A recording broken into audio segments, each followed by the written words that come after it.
Welcome to News 10 Midday. I am Dina Kupfer. It is Monday, March 24th. Thanks so much for joining us this morning. We begin with the latest on the missing Malaysia jetliner. The government of Malaysia now says that Flight 370 went down into the Indian Ocean with all people on board. The conclusion is based on new satellite data, although the plane has still not been found. This is the first time in more than 2 weeks that relatives of the missing have official word on what just might have become of their loved ones. Now the pressure, it's moved to recover the flight recorders and to find out just what happened to that plane. ABC's Devin Dwyer has the latest.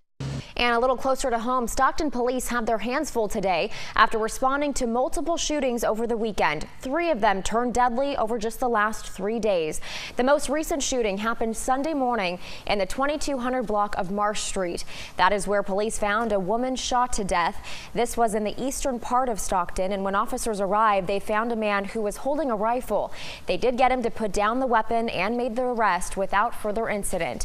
As for the other 2 homicides over the weekend, investigators say they need your help with cracking those cases. We're encouraging people once again, call Crime Stoppers if you want to remain anonymous. Please give us a call. You will remain anonymous, and Crime Stoppers pays cash rewards up to $10,000. And investigators are working to piece together clues from that incident. We now know that one of the shootings happened on Friday night on Madison Street. The other took place on Saturday night on Yorkshire Avenue. A Stockton father came to his daughter's rescue on her birthday this weekend after she was nearly kidnapped. The 11-year-old girl was celebrating her birthday with dozens of her friends. This was outside of a Stockton apartment building on Saturday night when a stranger crashed the party. Police say Gerald Childs, the man there on your screen, tried kidnapping the girl, but she was able to get away. The suspect didn't stop there, though. He then tried to abduct 2 other girls. That's when one of the victim's dads stepped in and fought off the suspect. The father chased that man down the street and wrestled him to the ground and then held him while he waited for police to arrive. I feel good for my dad. You know, he was trying to help us out. I just didn't want him to get hurt. Childs now faces multiple counts of attempted kidnapping. He is currently being held in the San Joaquin County Jail on $375,000 bond. A standoff with the wanted murder suspect came to a peaceful end in Sacramento late last night. Officers tracked the suspect to an apartment complex. This was in the 2200 block of River Plaza Drive, where the man held officers at bay for hours. That man was finally taken into custody after about 8:30. Police are still not saying what murder this person may have been linked to. And now turning to the Pacific Northwest, where the death toll stands at 8 in the weekend's massive mudslide in Washington state. That slide wiped an entire town off the map. 108 people are still missing, and authorities fear that the number of deaths will grow as rescue workers plow through the mounds of mud that some say are as treacherous as quicksand.